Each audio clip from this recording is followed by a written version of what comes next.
Shalom. First and foremost, I'd like to give all praises, honor, and glory to Yahweh Ba'Shem Yahushai. I want to give double honors to the apostles of great ministry and do rule well. Salutation to the men of the hopeful and saints elect. This is Brother Marcus out here in Trinidad once again doing another edification for the elect's sake. And the name of the lesson would be The Prophecies Are Bitter Sweet. The prophecies are bitter sweet. And when you look up the word bitter sweet, says bitter and sweet at the same time, two, producing or expressing a mixture of pain and pleasure. All right, and that is what these scriptures did. It gave you a mixture of pain and pleasure at the same time. Hence the reason Paul says he know both how to bear base and how to abound. All right, then the scripture says though he caused grief, basically there's mercy with him. He said he will punish us, he will correct us in measure. All right. So yeah, we receiving the mercies and grace of Yahweh Hashem Yahushai, but we also suffering one for our past sins, you know, that how we lived in the former life. And also, you know, the scripture says tribulation, we've been purified by it, as Hebrews 2:10 says, they made the captain of their salvation perfect through suffering. So the sufferings is a necessity to be in this truth. All right. But another thing that makes the prophecies bittersweet is waiting. All right. Waiting, the waiting process, what makes it bittersweet is like you sitting back, you knowing, you know, the kingdom is at hand. You know, you read in the scriptures, you know, like Tobit chapter 13, you know, talking about how Jerusalem gonna be, you know, the scripture said that we go, you know, we have golden wings, you know, pursuing to Psalms, I believe it's Psalm 68 and 13, you know, Revelation chapter 8 said he will take all tears away from our eyes. You know, all these scriptures about the kingdom and the coming time that the nation of Israel, the Negroes, Latinos, and Native Americans gonna live. And we think about all the promises and all the prophecies of our future. You know, we smile, we rejoice. But then when we think about the time that we're waiting, you know, it's like, you know, Lord, you know, how long, you know, as it said in Revelation chapter 6 and 9, it says, Lord, holy and true, how long you would have these people ruling over us, how long you would have Esau, all right, the so-called white man, you so-called Caucasians, according to the scriptures, your biblical name is Esau. Lord, how long will we have servants upon horses and kings in the dust like serpents? All right, how long we have to endure seeing, you know, Israel in this degenerate state that they're in. All right, seeing, you know, Israel, you know, the 12 tribes being wasted away. How long we have to endure seeing these things, knowing that, you know, we're gonna inherit all things, knowing how we once were. We were the kings of the earth. All right, seeing how far we fell, seeing the position that we're in right now. You know, it's all bittersweet. All right, it's all bittersweet.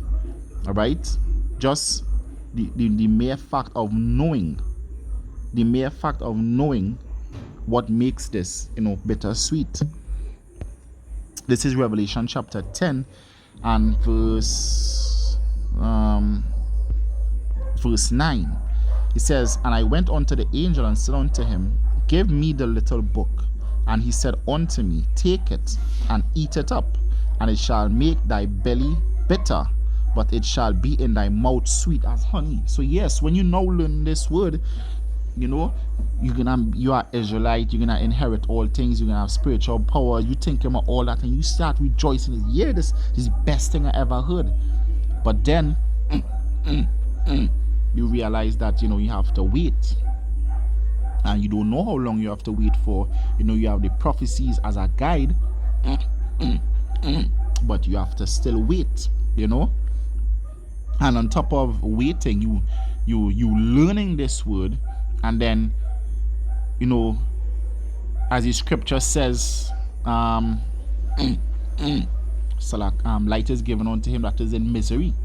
All right. Also says that just Lot vexed with the conversation of the wicked. So you seen all the wickedness that your people doing, all right, around you, and you know it's irksome. It's irksome to your soul. So you know it starts to become bitter. This truth starts to become bitter. All right, the word starts to become bitter in your belly. All right, when you look at all the things like you know, you don't have a problem with the word, but because of the word, you know, the word was like the eye salve. The word is the eye salve that actually took away the blindness that you had. So now you seen all things, and it's like this is really what I've been living in. This is the slum I've been living in. This is what I've been living amongst these wicked people, you know. So the wisdom that you learn now it's bitter in your belly because you know where you're gonna be. But seeing the wickedness on a daily basis, it becomes better, it becomes irksome. All right. So that is why I said the prophecies or the scriptures, you know, they're bittersweet. They're sweet, you know, they're sweet because when you think about the times that we're gonna enter into, but they're also better. It's also better. No, I'm thinking about Jacob's trouble. All right, the scripture says, what shall I do when those evils shall come? You don't know what you're gonna do. That is why the scripture says we are saved through hope. You don't know what position you're gonna be. You don't even know if you're gonna be saved. So that is another thing that makes it bittersweet. Yes, it's sweet, but it's bitter at the same time because you do not know what your lot will be in those days. All right. Amos 5:18 says, "Warn to you that desire the day of the Lord. To what end is it to you?" All right, that makes it bittersweet. All right, go back to Revelation 10, verse 9. It says, "And I went unto the angel and said unto him, Give me the little book, which is these words. And he said unto me, Take it and eat it up, and it shall make thy belly bitter, but it shall be in thy mouth sweet as honey." It says, "And I took the little book out of the angel's hand and ate it up." The scripture says, "Thy words were found, and I did eat them, and it was in my mouth sweet as honey. And as soon as I had eaten it, my belly was bitter." Right? Belly was bitter. When he started to understand this word, and this word really started digesting his belly, he's like, this wicked people. The scripture says, "Set a mark on the men that sigh and cry." They sigh and cry because they're tasting the bitterness. The bitterness soaking in, so they sign and crying. And the bitterness also, it actually, because bitter herbs is a purification. So when you gain them bitterness, it actually purifies you. All right, the chastisements, the tribulations, the hell that you go through, that bitterness also cleanses you from the wickedness of this world. So because you know you don't want no part of this world, and the bitterness there that you have to endure, guess what? It's gonna be very bitter. But you know that the sweetness gonna come again, and all you're gonna taste is just sweetness all the day long. That's what the scripture said in Isaiah chapter 35:10. It says everlasting joy. And that is when you're gonna have only sweetness and no bitterness. All right? But the waiting process is bitterness. All right? Not knowing where your end shall be, because we laboring to enter into the rest, but we still hoping, as the scripture says, we are saved through hope. We don't know if we are part of the elect. We hoping that we're part of the elect. That and all in itself is being bittersweet. All right, because we laboring, but we hoping that the Lord has mercy on us to take us up in the chariots. Seeing our enemies ruling over us, that is also bittersweet. All right, it's bittersweet. All right, it's bittersweet. And if this truth not bittersweet unto you, then guess what? You're not in the right mindset. It's supposed to be bittersweet. All right, bittersweet. When it's bittersweet, you actually looking for better things. You have no continuing city, but you're looking for one to come. If this word only sweetness unto you, then guess what? You just like one of those Hollywood Israelites that they had a beard. They talking about the black Jews, but they still living their wicked life. All right, it not bittersweet for them. It's only sweet because they in their kingdom. When you reach in our kingdom, then it will be sweet. But for right now, it's bittersweet. All right, it's bittersweet. This is Ecclesiastes chapter 1 and verse 18. It says, "For in much wisdom is much grief, And he that increaseth knowledge increaseth sorrow. All right? We increase in sorrow. You increase in knowledge, so you're going to increase sorrow. Guess what? If you did not know that you are Israelite and know the prophecies and know where we heading, know where we're about to enter into, know about martial law, guess what? Sometimes it's bittersweet, but you have to condition your mind when you come in this truth. That is another thing. Because another thing that can make it bittersweet is learning that most likely the people that in this truth are the ones that are gonna be saved, and the ones that don't adhere to the words are the ones that are gonna be destroyed. And then you start thinking about your family, your friends, your loved ones. That usually happens when you now come in this truth. That in itself gonna be bittersweet unto you. All right, so there are a lot of things in this truth that are gonna be bittersweet, but guess what? It's only bittersweet because the Lord purifying us from this world. In the kingdom, it's gonna be only sweetness. All right, so just remember that the bittersweet is necessary. Just like bitter herbs, they cleanse us, they purify you, they purge you. That is why this truth is bittersweet. It's bittersweet so that you will refrain, you will abstain from things of the world. All right, you will abstain from things of the world. If you want this truth, if you want the kingdom, guess what? You're gonna take the bitter with the sweet. All right, you're gonna take the bitter with the sweet. This is Jeremiah chapter 10 and verse 19. It says, "Woe is me for my hurt, my wound is grievous, but I said, truly this is a grief, and I must bear it." Yeah, it's a grief, but you must bear it. Yahweh Shai said it. He said, "Take ye my burden, for my burden is easy and my yoke is light." All right? You must bear it. There's no way around this or over this or under this. You have to go through it. You have to go through it. All right? There's no other ways of entering into the kingdom. The scripture says, anybody that come in any other way is a thief. All right? You have to enter in through the door. Yahweh Shai said that you have to enter in through the straight gate. That is the only way you're going to enter. And when you look up the word straight, it goes back to what? A position of difficulty. A position of difficulty. All right?